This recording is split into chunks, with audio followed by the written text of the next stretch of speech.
Yo, what's going on, everybody? Welcome to the Postgame show. Yeah, there's probably like, I don't know, a minute left in the game, but we're kicking it off early. Make sure you guys like, share, subscribe. Strong push there in the third and fourth quarter. Late in the third, early in the fourth quarter, it felt like Arkansas had switched some momentum, and then they failed to capitalize. Texas has just got more players, and well, Arkansas is Arkansas. It's a Sam Pittman coach team. I don't know what to tell you. It gets a little old. I get it, but we're gonna talk this one through. Now, remember, like, share, subscribe, all that stuff. Also, after the postgame show, if you're in the Fayetteville, Springdale, whatever, Farmington area, myself and a host of other Tusk Talk with Ty Discord members will be meeting up. I know you may not be in the best of moods, but listen, nachos can help a lot of things. We're going to meet up at the Flying Burrito on 71 Business in Fayetteville. As soon as I'm done here, I'll see you guys over there. I'm looking forward to seeing a lot of you. So I'm going to try and keep this thing under an hour so I can haul ass over there. This is a call-in show. Link is up above. If you scroll up just a little bit, I'll go ahead and post it again. I want your thoughts. I want you to tell me how you feel. I've got a lot of things to say, and I'm going to go over that, all the stuff here in just a minute, all the numbers, all the individual stuff, stats, and just other thoughts that I'll have, or that I do have, for the remainder of eventually when we get through some of these calls. We already got one that's on, so we'll get to that here in just a second. So many TFL, says Logan Muir. Yeah. Yeah. Brett Robinson says, same old Petrino, ? Offensive line. Yeah. A lot of issues with this offense. I'm not even sure where to start. We've got Ash on the line. What do you got, Ash? What's up, man? So my first time calling to this show. What's going on, Ty? Watch the show for a while. You this know is me. The same Ash in Discord, right? Yes, it is. Congrats, you just got 15K. I said this in Discord already, but I want to ask you your opinion on this. Okay. Would you rather do this again with Sam Pittman next year, or sacrifice a year and hire a whole new head coach where you know it's going to be bad? We know with the signing period, we know with losing all these recruits, it's going to be a bad season. We know that already. So would you rather sacrifice that with a new head coach or repeat this with Sam Pittman? So first off, there are no guarantees, right? We know that. There's no guarantees. Who the hell would have thought Arkansas would win 9 games in 21? And then for them to have the drop-off that they've had. But I would say that it's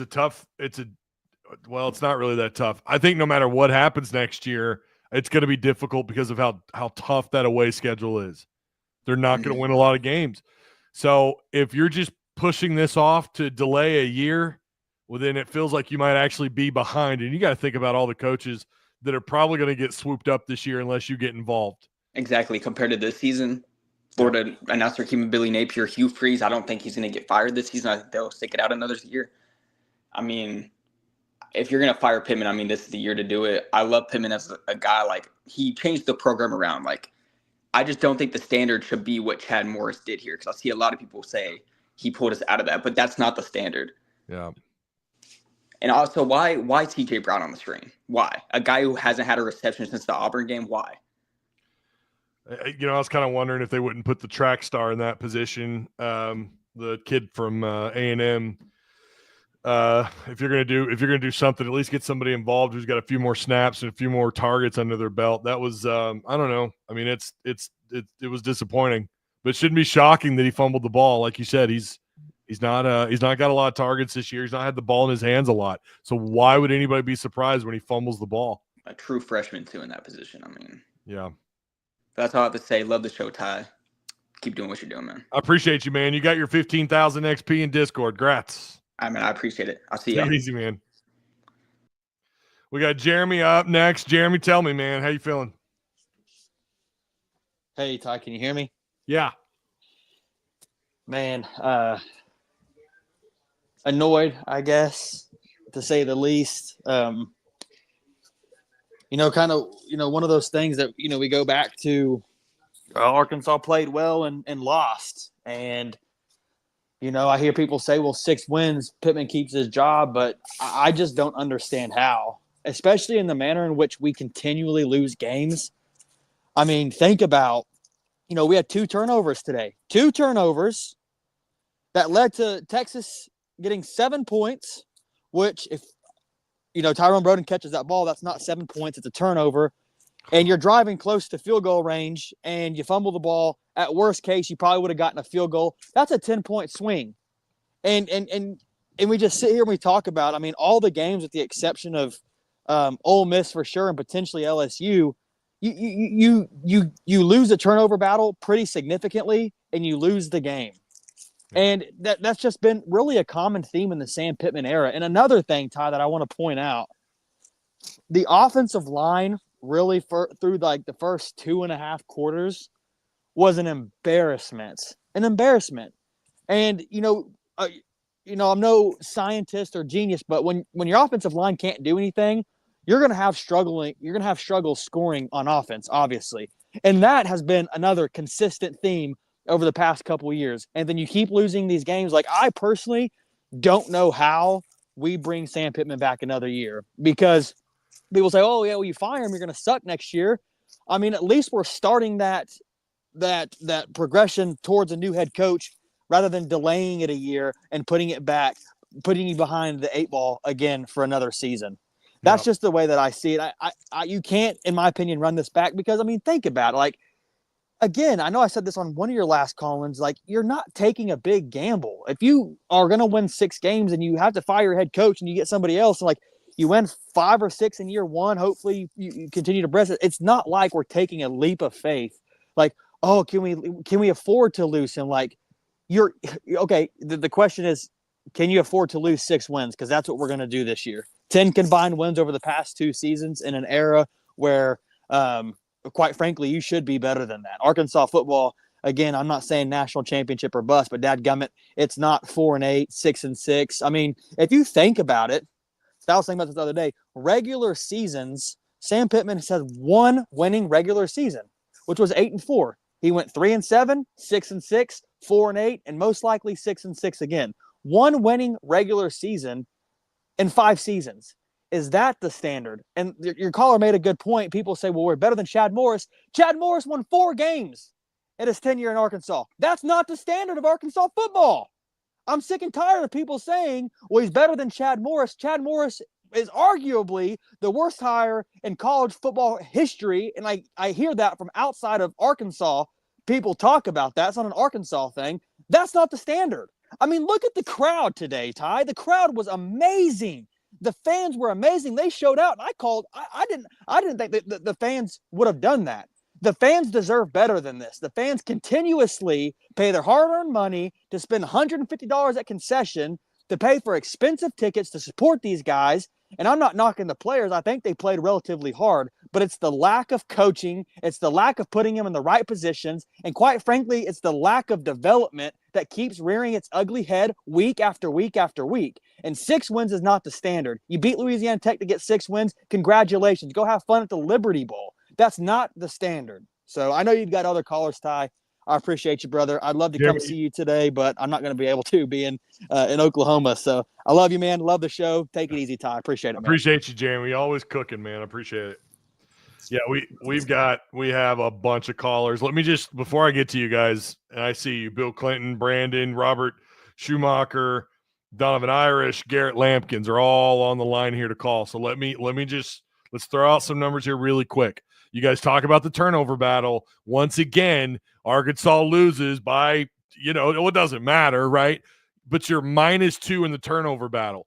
This team is not good enough to overcome a -2 in that category. They're not good enough.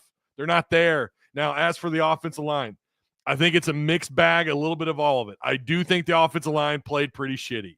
So I got to disagree with Woo Pig Pod here. I don't think they're very good. However, they're also correct when they say that Green was hanging on to the ball too long. He's too indecisive. There were at least 2, maybe 3 times where you've got a gap along the line of scrimmage on 2 different sides of the center. And what does Green do? All right, picture this in your mind. Right here's your gaps.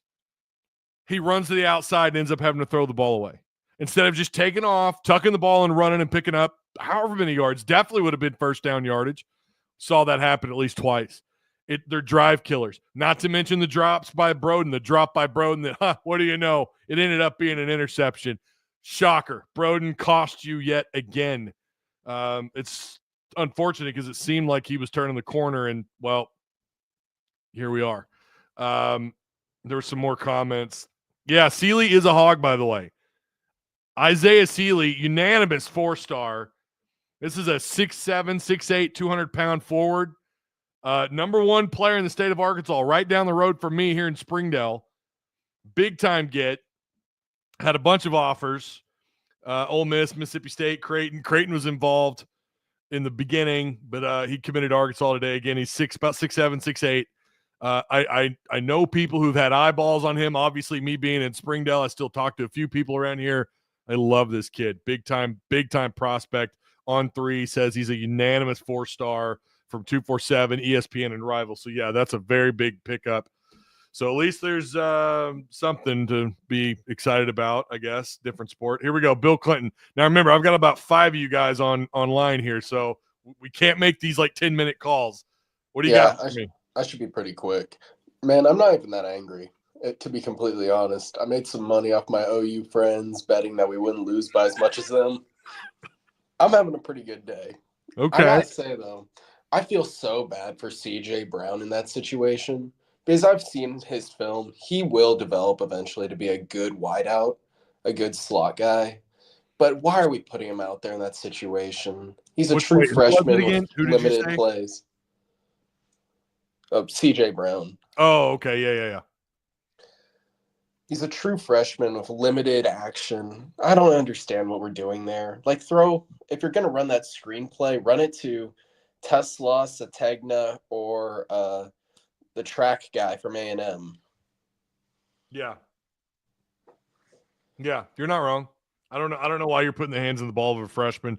But at the same time, I like any other play, outside throw, whatever, where he's not in the middle of all the chaos, where you've got Roman linebackers and safeties coming down to pop you, to strip the ball. Like, and it's easy for us to say that now. I get it. I just thought that was, you throw to a freshman in that situation, of course he's going to fumble the ball. It shouldn't surprise anybody. And yeah, I kind of thought they probably should target. Yeah, Centennial would have probably been a preferable option there. Even Andrew Armstrong. Anybody else, Anyone but Broden. Broden, very fair. Well, he wouldn't have caught it to begin with. But, C.J. Brown is 6'1", like 190 pounds, true freshman. I like him. I like him a lot. Kid out of Bentonville. It's tough. Oh, yeah, he's got so much talent. I mean, he looks good in practice. He's just got to put it all together. I mean, You can see if he doesn't fumble that, he actually does get a good break. Yeah, and he's quick. He's quick. He's quick after the catch. He's quick. He can pick up a little yak. No doubt about it. I don't have a problem with him being in the game. I just think in that particular situation, when you're throwing him right into the meat and potatoes of the defense, you're not talking about a 6'3", 215-pound. You're not talking about a Greg Childs here, a Treylon Burks, someone who's a little bit bigger, who can hold on to the ball a little better, and who's also, by the way, should be a freshman in that situation. Hey, I gave you your XP, man. Appreciate you calling in. You got anything else? Pretty much just fire Scott Fountain. Been angry at that dude for a while. Also want to know your thoughts on the billboard. I do want to talk about the billboard. I'm glad you mentioned that. I will get to that in just a little bit. All right. I'll see you, man. Appreciate you calling in, man. I mean, I expected a few of you guys to call, but I mean, you guys are lining up. What do you got for me, Brandon? What's up, man? What's up, bro? I told you it's going to be like 52-10. I got Arkansas, the 10-point. I got that right. But, I mean, Arkansas did better what I thought, truthfully. Defense played phenomenal. Offense just, again, if we go back to the Ole Miss game when Taylor Green was in, the offense only had 10 points. And here we go again, Taylor Green back in, only 10 points again. There's a consistency of showing of Taylor Green is not able and capable of going. Taylor Green can go from the 30 to 30. That's it. Other than that, when he tries to get in the red zone or anything, It's just not his thing. And then penalties, then all them drop passes. It just, you know. So you believe that Malachi would have performed better? Well, if you look at it, Malachi, when he has got his time to step up and play, he has performed well. He has. He has been consistent the times that he's able to got to play. I'm not saying that Malachi could have won us the game today, but I feel like, maybe the score could have been a 3-point game. He might have came in and gave the offense a little bit of boost. When he has came in with our offense, he's looked comfortable. And the offense has looked comfortable with him back there. So it's like, if you just go back and look at the film of it, you see the offense is totally more calm and just more aware. But for some reason, it's just like when Taylor Green's back there, yeah, Malachi got sacked a couple times last week. Twice, I believe, 2 or 3 times. But you look at his performance of when he's in and how the offense around him plays, they play good. They play well. Taylor Green, yeah, they play well, but it's Taylor Green used to go out of the pocket too quick, and now what Taylor Green is doing is hesitating. Today, I saw Taylor Green holding the ball a little too long, and then hesitating on throwing the ball when he has a man. I don't disagree with any of that.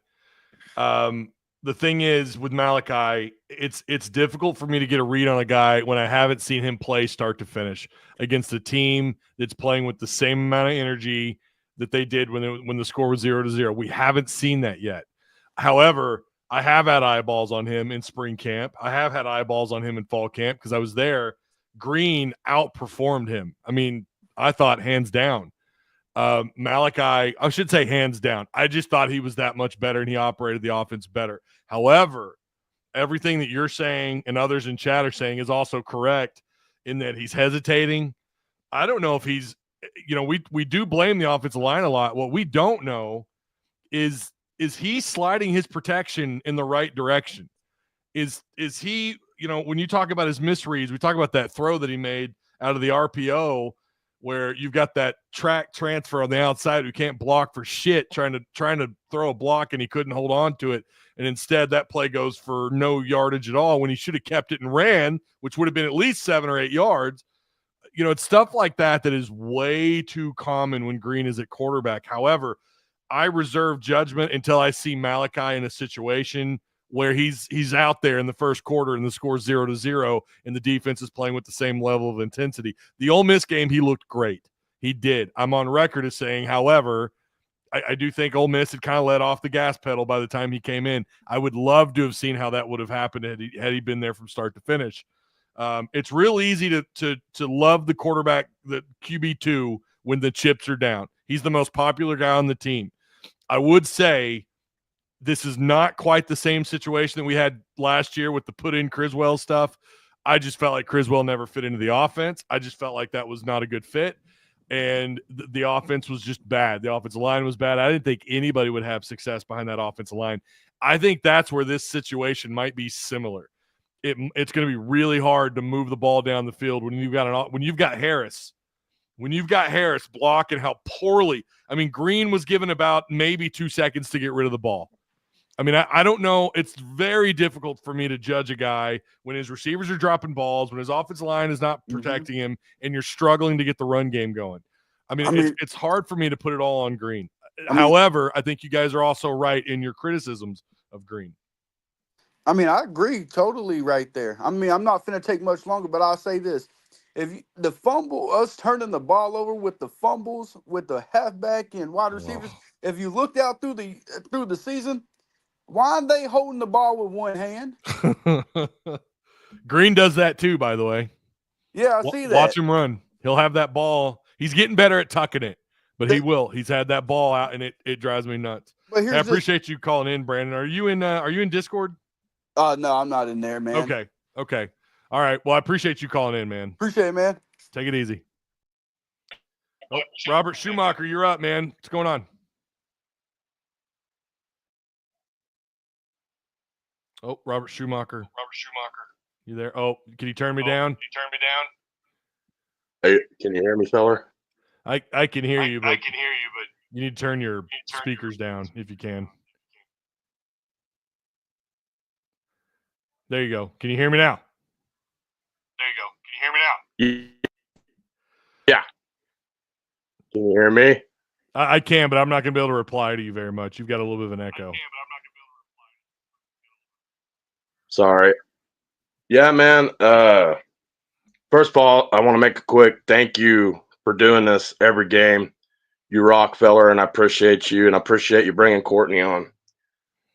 Now, for this game, I don't understand why people are looking at Green as the white horse because he's slow as hell.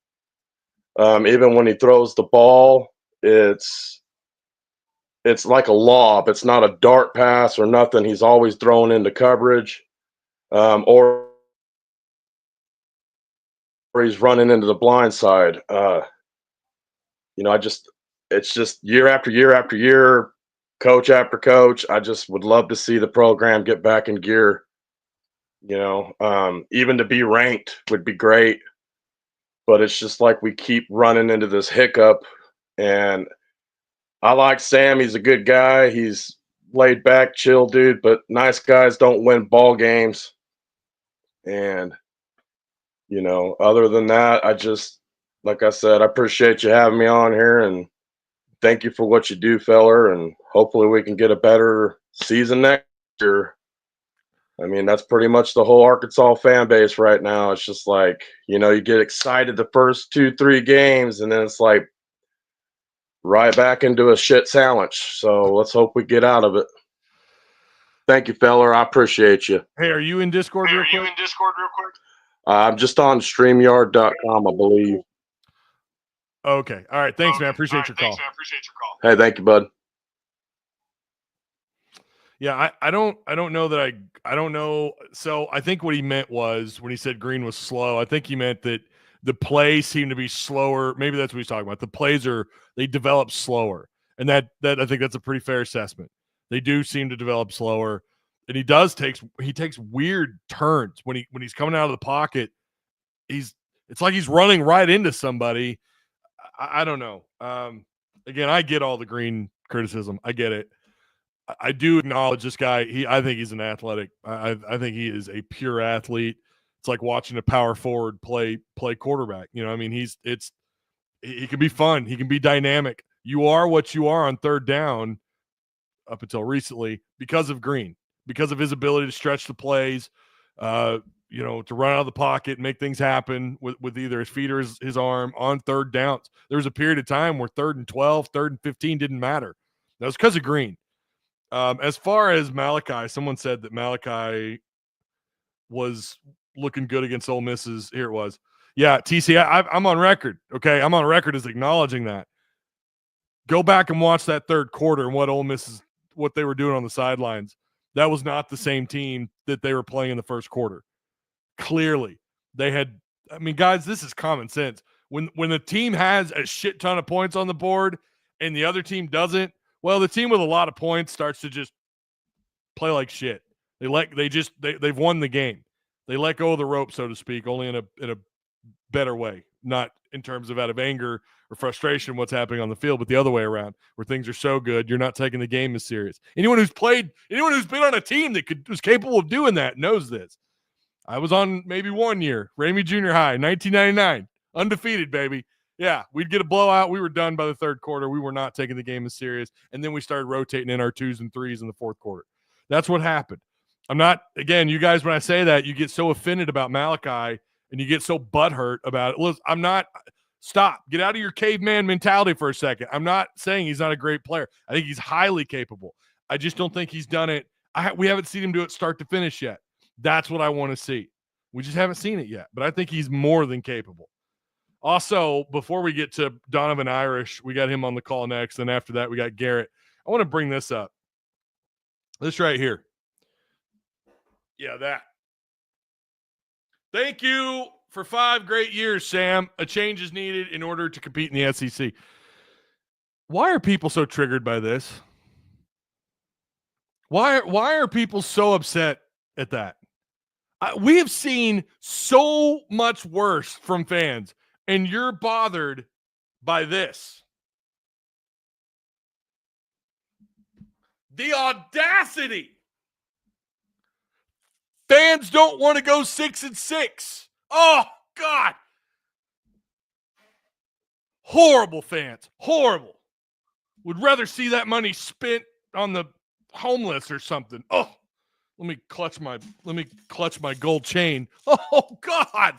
Let me clutch my gold chain. Stop. Fans are tired of this. They knew that today was going to happen, and that's fair. I get it. I'm not saying that you should do it. I wouldn't do it. If my neighbor did it, I would probably be like, why would you do that? That's it. All right, cool. Well, you did it. Why are you so offended by it?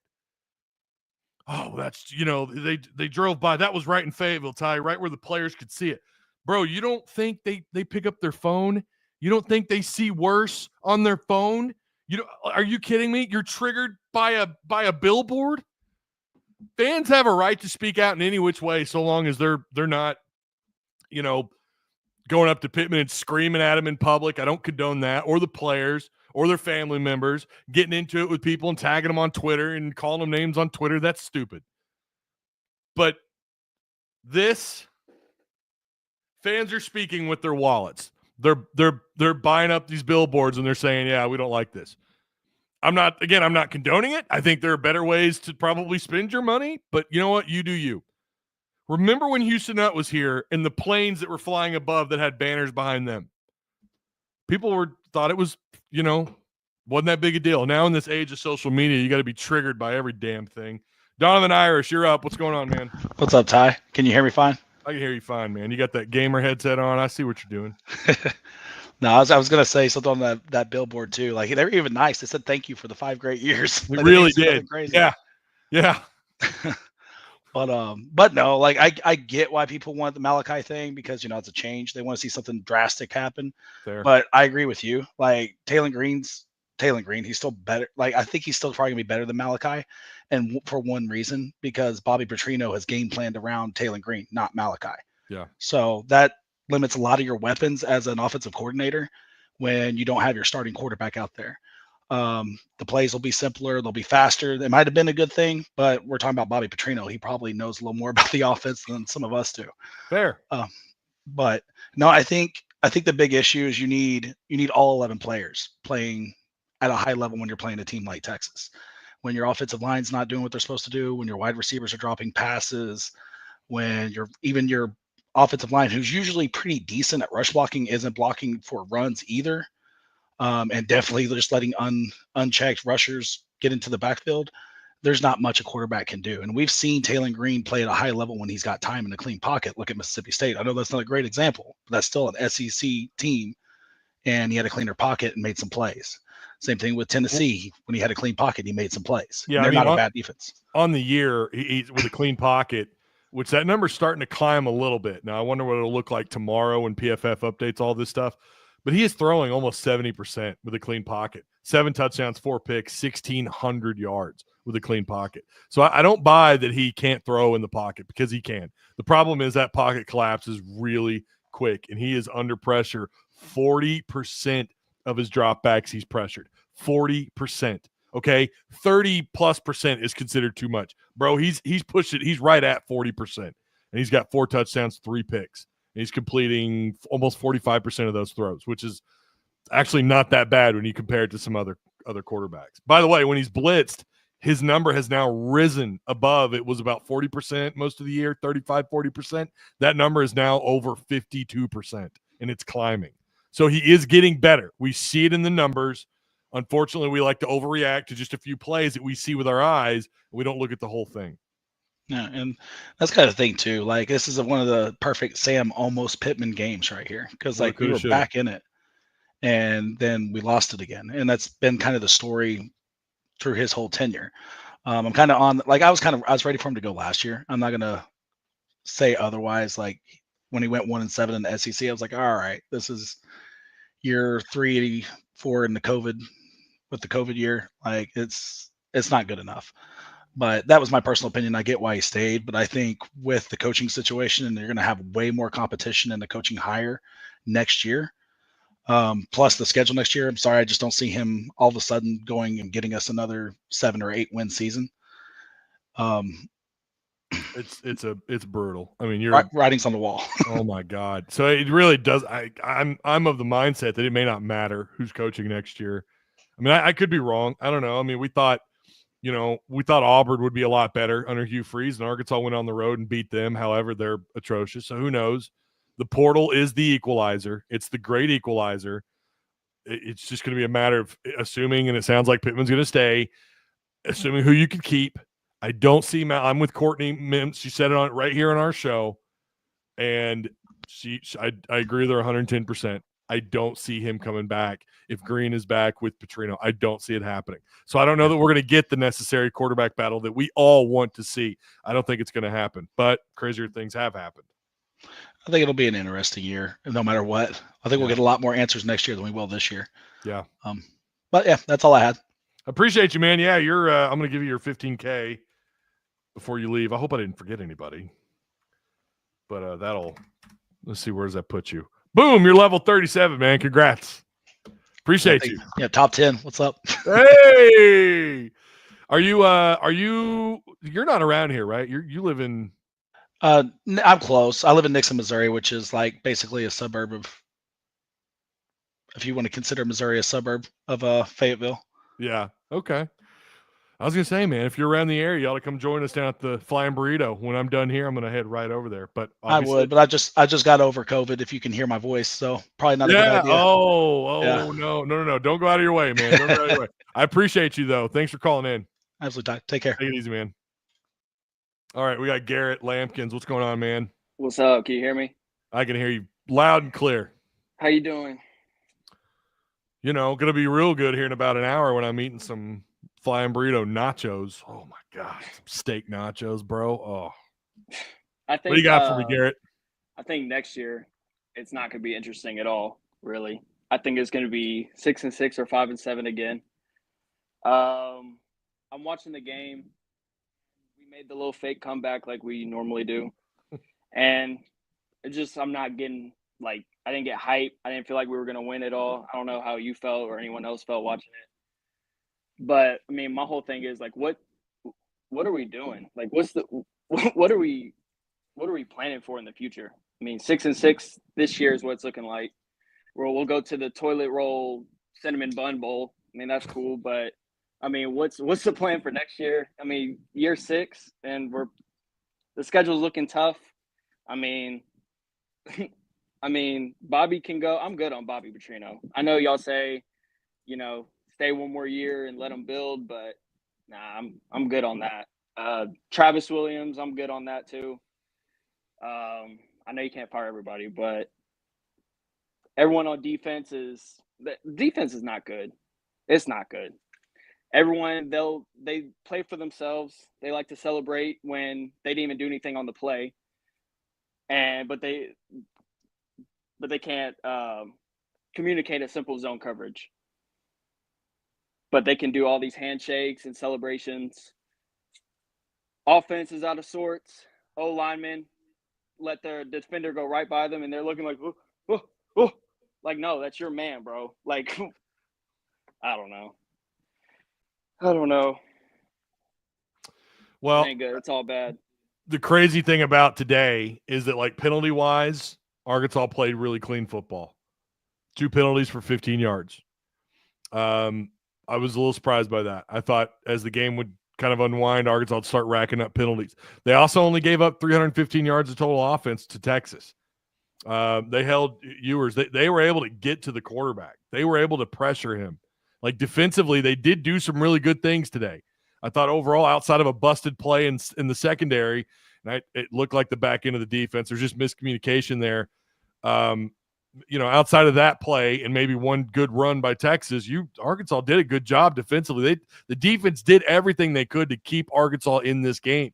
The offense just could not capitalize. So I still think Texas is vastly overrated. I don't think they're a top 5 team in the country. I think they're probably like a 10th. Ewers looked like butt today. I'm not gonna lie.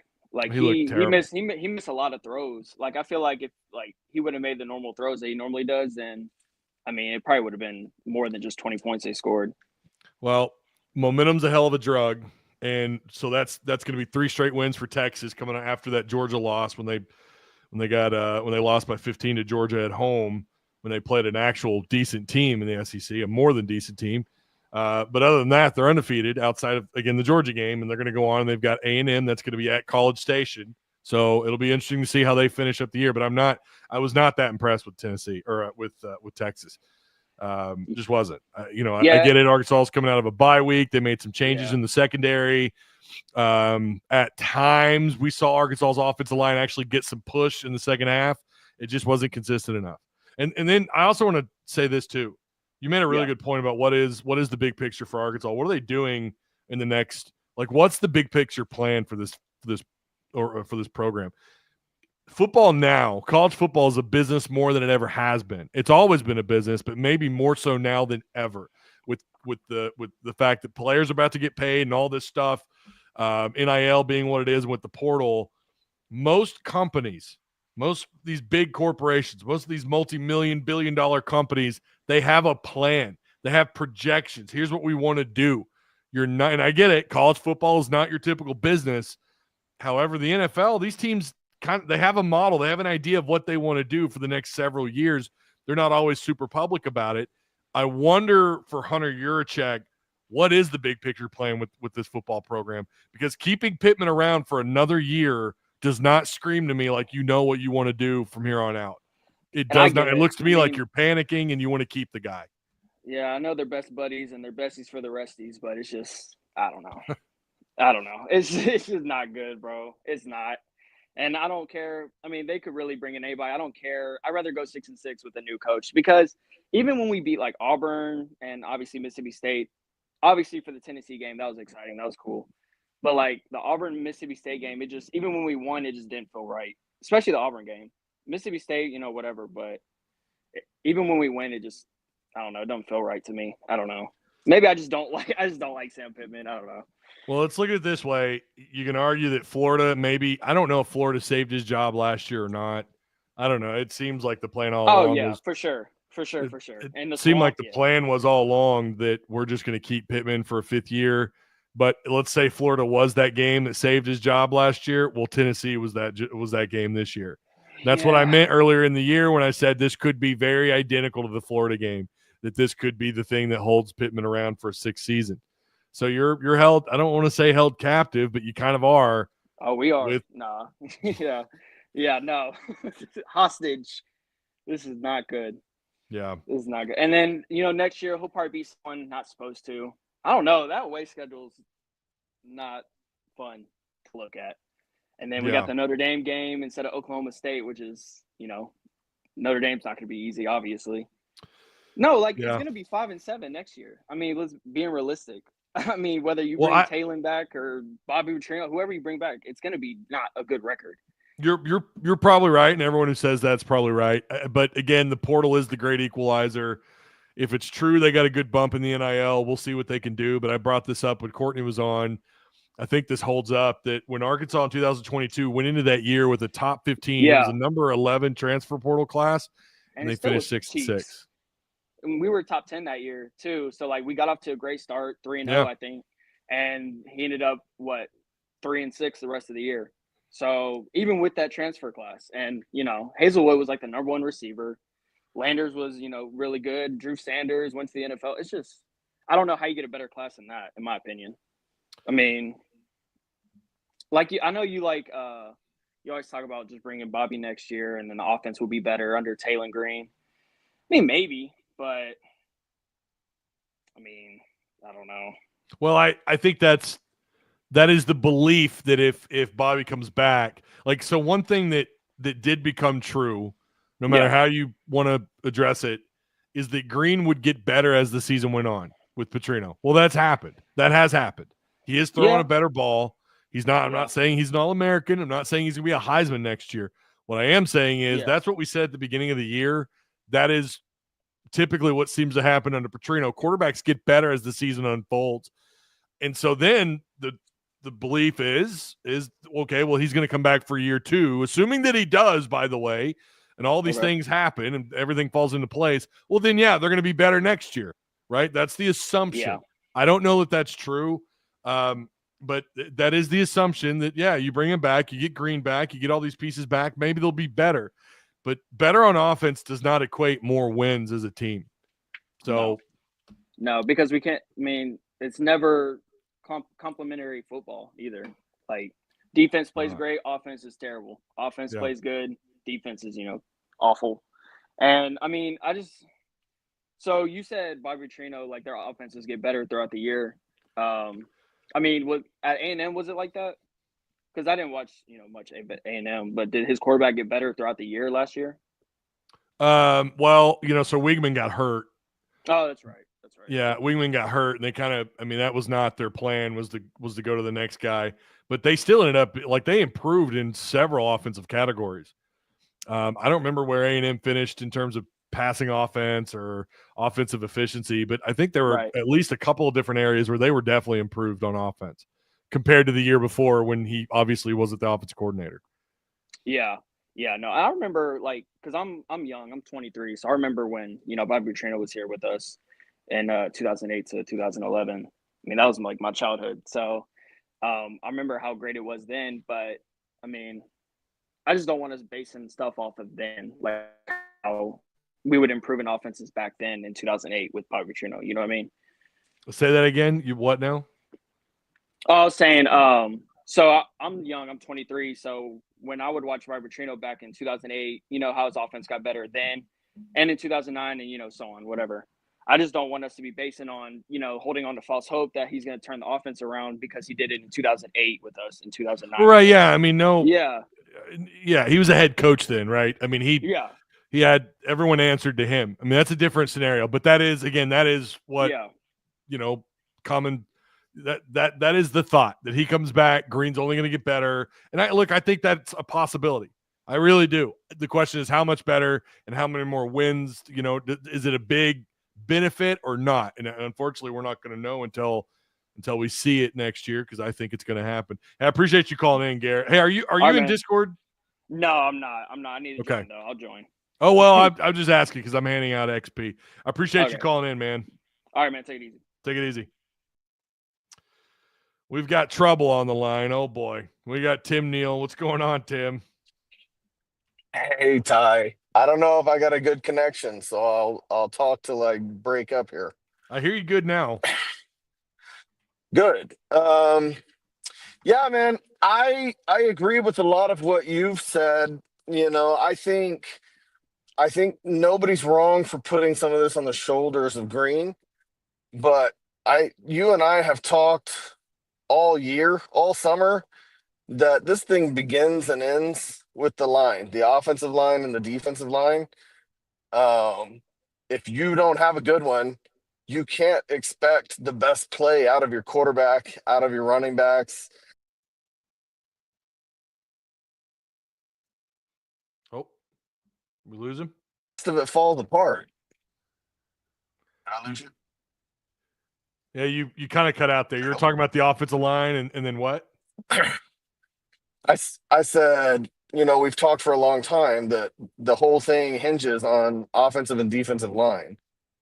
If the offensive line doesn't hold up, then you can't expect a quarterback to play at his best. Right. You just can't. Yeah. And the same for the running backs, the same on the defensive side. Your safeties and cornerbacks, if the defensive line can't get it done, then you can't expect the best from your secondary.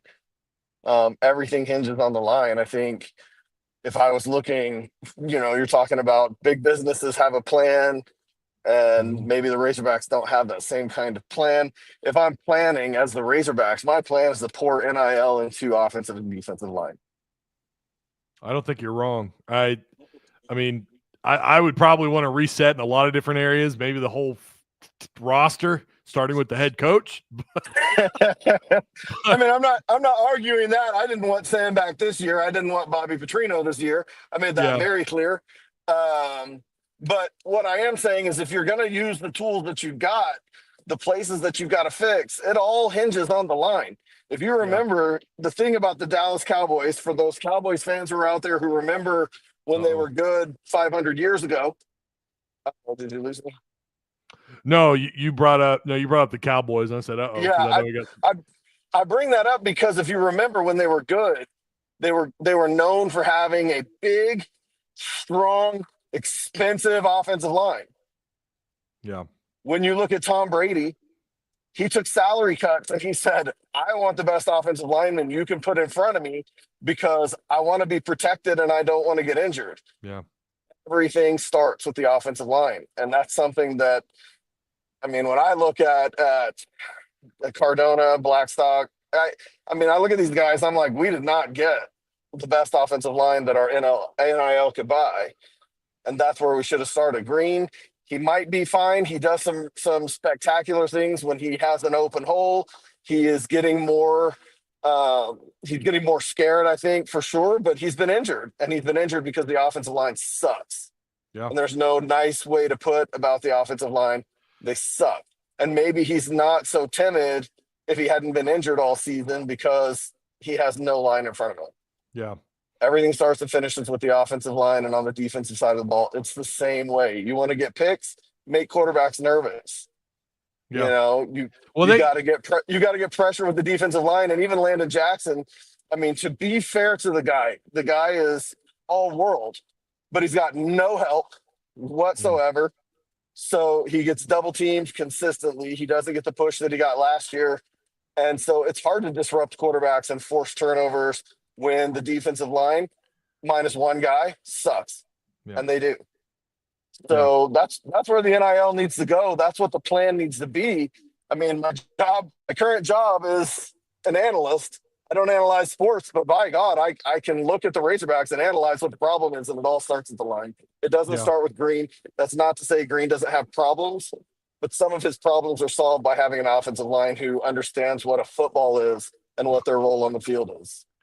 Yeah, I don't disagree. He does have his shortcomings, right? I mean, there are some things about Green that drive you crazy. And again, his decision making, whether or not to tuck the ball and run it, drives me nuts. He hangs onto the ball too long. But yeah, you're not wrong. I mean, the offensive But think about something, Ty. What were we saying last year about KJ Jefferson? Same thing. We were saying, poor decision making, and he's slow at reading defenses, and you know he's making bad. Well, the problem really isn't like KJ's gone. What is the common denominator there? The common denominator is the offensive line still sucks. It is. It's not good. The situation up front is not good.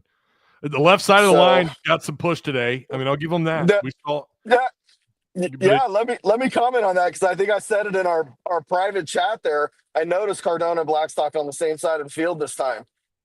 And I also noticed that they were supposed to be double teaming the Texas defensive end. I can't remember what his name was. And he split them like they were butter. Yeah. Like they were warm butter. Both of them together couldn't block one guy. Yeah, oh yeah. Yeah. But they did get a little bit of the run game going in the third quarter. Late in the third quarter, they started to run the ball. I'm going to claim credit for that. A little bit more effectively. We saw Dubinion kind of take off, looked like he was shot out of a cannon, and then it stopped. And then it just went away. I'm going to claim credit for that. Yeah, well, that's true. Yeah, I want you to know I walked into the stadium at halftime. I had been out in the tailgate area the whole time. I walked into the stadium. Travis Ford, the great direct service overhead guy, and my best friend, sent me a ticket. And I walked in and I raised my hands in the air and I said, I am here. And we scored 10 points. I probably should have left right after that, though. You should have left right after. Yep, you jinxed the whole thing, man. You jinxed the whole thing. Way to go. I appreciate you calling in, man. Yeah, buddy. All right. See ya. Take it easy. We got Mac on the line as well. Before we get to Mac, let's go over some scores really quick. Kentucky's up on Murray State 34-0. Bama is killing Mercer 38-7. LSU Florida just started. It's 0-0. 3:15. We got a good one. I think maybe Missouri at South Carolina. That might be a snooze fest, but it'll be interesting to see who wins that. I've got South Carolina. Tennessee at Georgia at 6:30 tonight, and then New Mexico State at Texas A&M. New Mexico State is atrocious at 2-7. And Auburn beat Louisiana Monroe 48-14. Also something to look at. Ewers again, 20 of 32, 176 yards. Arkansas did a pretty good job containing Texas's run game until later on in the game when when those guys up front started to get worn down a little bit. Jaden Blue ended up with 14 carries, 83 yards. Wisner had 17 carries, 59 yards. Their receivers combined 20 receptions, 176 yards, 2 touchdowns.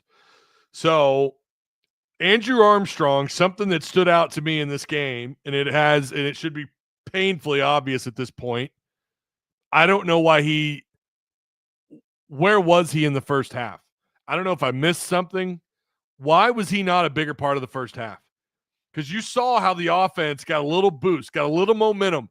This offense starts to move the ball pretty damn well when Armstrong gets targets, when Centennial starts to get some targets, because that means Armstrong is covered up, so then maybe you could target somebody else. Luke still needs to get more involved. I'm still just shocked at that guy's lack of numbers this year. Mac, you're on. What's up, man?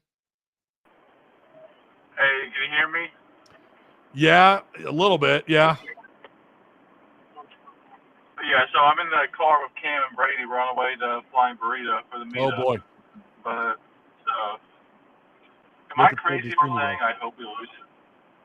Oh, yeah, looking forward to it, too. But am I crazy for saying that I hope we lose to Louisiana Tech so that way, we could officially cut ties with Sam Pittman?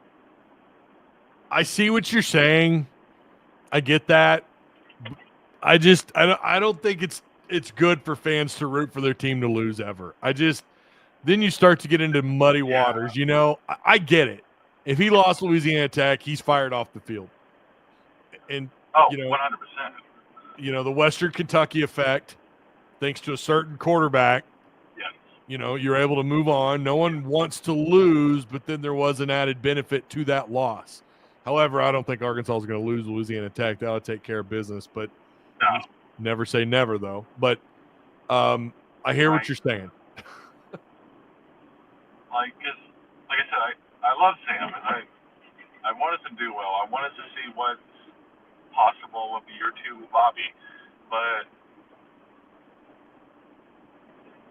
with like what John said, it's like with other coaches in the SEC that are going to be potentially fired next year. You got Hugh Freeze, you got Jeff Levy, Brent Venables, Billy Napier, and also outside of the SEC, you got Sharon Moore at Michigan. I mean, I doubt that Florida State's going to fire Mike Norvell next year, even depending on how bad they do. But let's say for some reason that job does get open, we're competing against so many other schools for a coach, and we do not want to be in that position next year with all those other schools. Yeah. Vying for the new head coach, especially with how NIL. Oh, did we lose him? Mac? Okay, I think we lost Mac. Hello, can you hear me?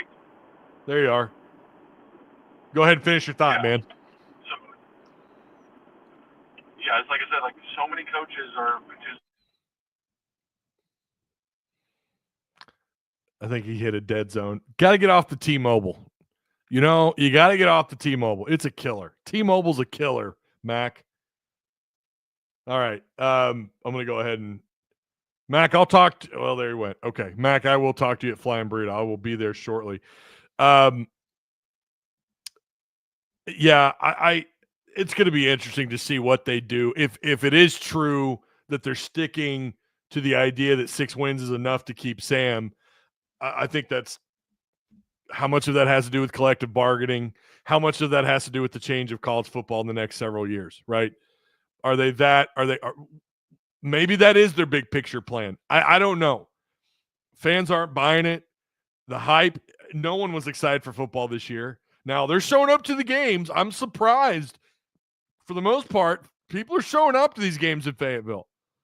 I'm surprised by that. Armstrong was wiped out by Muhammad and Barron. Cool. In the first half. Then you got to explain, 6 catches, 74 yards. That's not a fantastic game, but he still He caught, I think, all 6 of his targets. So, I mean, good for them, but he was not a bigger part. And I'm sure Texas had something to do with that. But I also think some of it also had to do with the fact that Arkansas struggled to push the ball downfield at all because of their pressures, because of Texas's ability to get some pressure. Arkansas did end up probably one of the most surprising stats of this game. Two interesting stats. 4 passes defended. I can't remember them doing that at all this year. Not once. I think they've had a couple of 2s and 3s, passes defended. They had 4 in this game. But the most surprising number for me here is the 9 TFLs, according to ESPN. 9 tackles for loss, 2 sacks. Texas is fraudulent. Okay, they're not a top 3 team.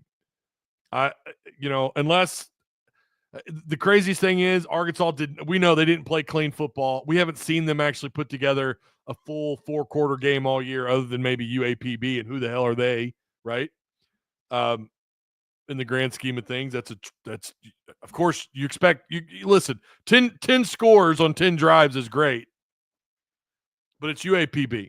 We have not seen Arkansas put together a full game all year long. Tennessee, they won, great game, 19-14, but that still was not their it was good enough because of the defensive game planning, right? That's why you were able to get that win. Arkansas at their best can go toe-to-toe with just about anybody. I stand by that. The problem is lately we're racking up the other side of that bill, which is, they're not at their best. They're not playing at their best. Something just is starting to look a little suspicious. For the second time in Pittman's career as the head coach, Arkansas has lost 3 straight games at home. Tennessee, you beat a little while back, 19-14, but then you lose to LSU. You went on the road to play Mississippi State and you won. Okay, but then you come back home, Ole Miss 63-31, and now Texas 20-10.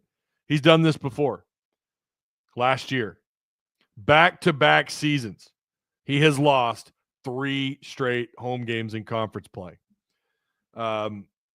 You got Louisiana Tech, and again, if you lose that, he's gone. There's no way that guy keeps his job. From Cam, so Kerper says from Cam, if Pittman is let go, who do you want? And anytime I give a coach's name who I like, they then get their asses kicked or they lose out. And then I'm told, well, see, you wanted these guys. The guy that makes the most sense is Rhett Lashley. It just makes too much sense. I'm not saying you're going to pull him from SMU. I'm not even saying he's going to come here and do what he did at SMU. It just seems almost too good to be true. Like he is, and I don't care that he's at SMU, and I don't care what coaching tree he's from. At the end of the day, the guy is winning. They are likely headed to the playoffs. Let me say that again. SMU is likely headed to the playoffs. Their only loss is to an undefeated BYU team. So, and by the way, close game. Go look at the score. Go watch the highlights. Close game. The other thing I like about his teams is they play well on both sides of the ball. It's not just the offensive identity. It's also those guys play their asses off on both sides of the ball. Yeah, they've got good talent. He brought some Miami guys with him. They killed it in the portal. I don't know that same thing would happen here or not. I don't know. It's another reason why you need to stack up the NIL. I mean, that's the world that we live in. That's going to change here, I think, in the next 3 or 4 years, where NIL, it's always going to be around, but it may not play as big of a role. Hopefully, in the next maybe 2 to 3, 4, 5 years. Lashley would. It just makes too much sense. You're not going to get the Indiana guy. I guess they just gave him a huge extension. But yeah, I mean, listen, if you don't make a change this year, it's going to be really hard next year. Florida's going to stick with their guy. Florida's sticking with their guy. Anything can happen between now and December or the end of November. Anything can happen. But it does seem to me like there's no point in talking about the coaching change. There's no point in talking about it because it's not happening. I don't think it happens. I basically was reassured of that over the weekend.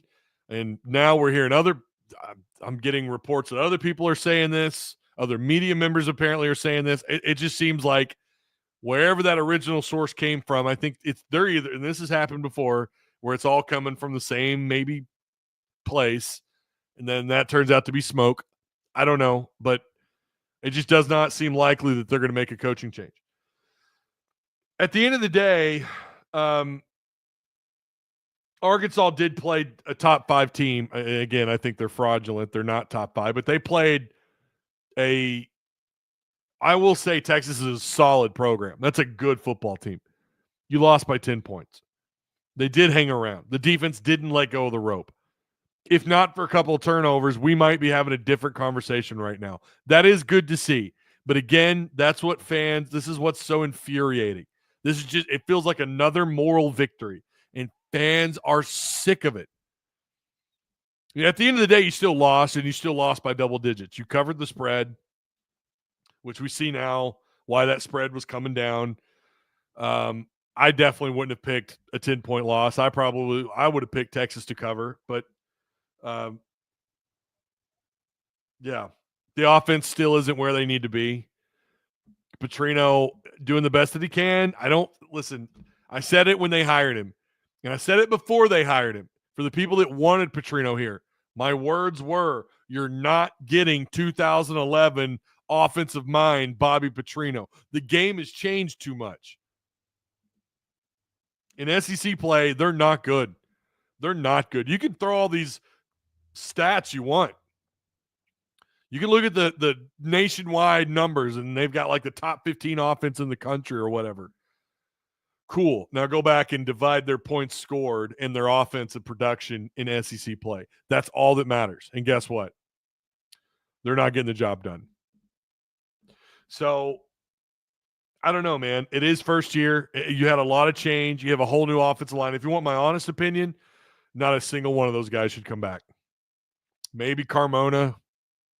Not a single one of those guys should come back. The defensive line, you're going to be without Landon Jackson. Anton Jukic turned out, the guy just, I don't know, right? Nico Davier. Cam Ball has been a bright spot. Cam Ball has had his moments, right? Gregory. But, it's time to upgrade. If you're going to bring Pittman back for another year, and you do, and maybe there's some truth into the fact that their NIL got a little decent boost, then you better go out and get it fixed along the line of scrimmage. No doubt. You need to go out and find some weapons at wide receiver.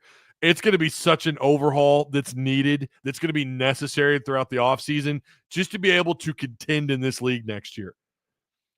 The jig is up.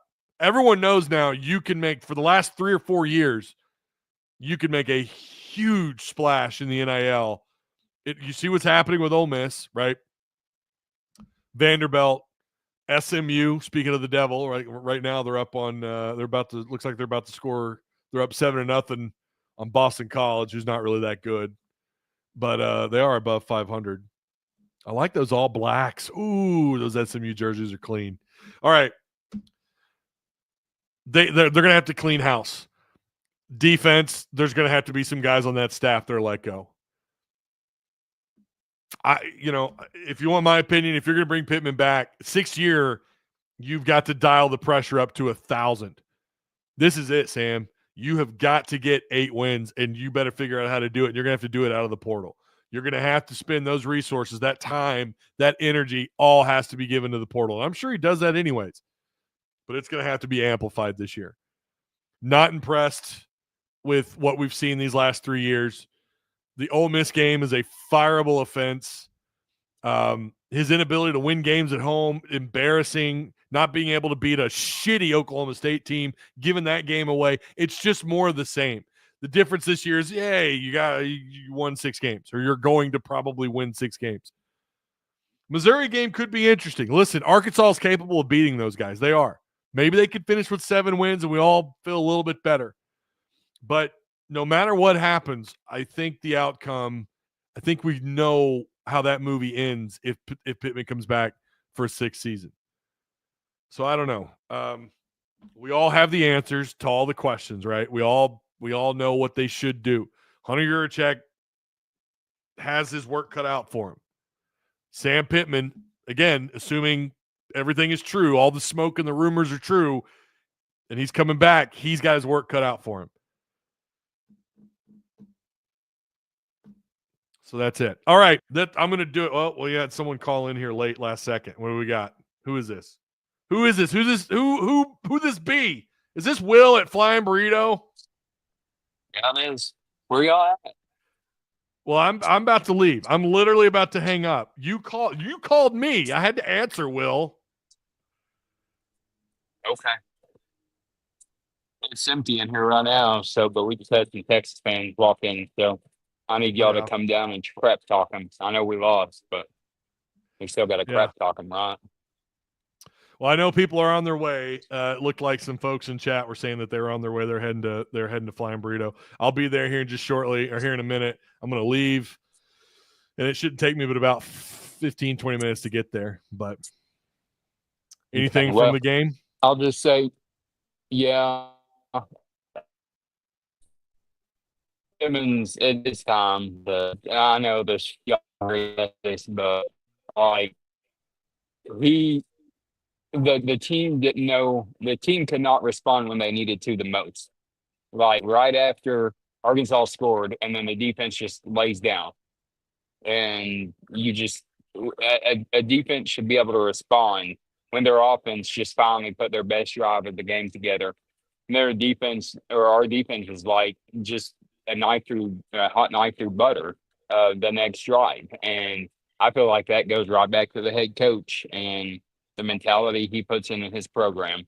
And it's ridiculous. That stadium was apathetic. Like the people around me complaining about, the offense and the offensive line. Uh-oh. It's that T-Mobile special. God, get you every time. It's all but yearly in the worst of the SEC. So something's got to change, and it needs to be at the top at this. Oh. Yeah, Will disconnected. He doesn't even know it. He's still talking. This is so funny.